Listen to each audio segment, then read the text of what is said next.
Today's hair tutorial is going to be how to do a boneless, edgeless, mudless mullet.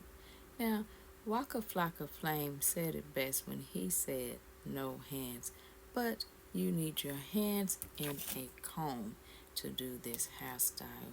Now, I've already pre-sectioned my 2 scoops of hair out of the way so I can show y'all how to do this boneless, edgeless, mudless mullet.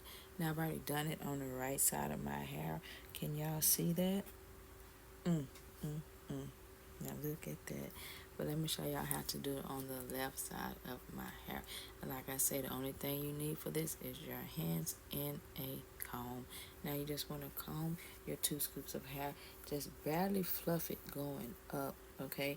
Because you want to incorporate your grandbaby edges into this boneless, edgeless, mudless mullet, okay? So you just want to barely do it, okay? Can y'all see it? Look at that. Mm, mm, mm. 2 boneless, edgeless, mudless mullet. But now y'all know how to do a boneless, edgeless, mudless mullet.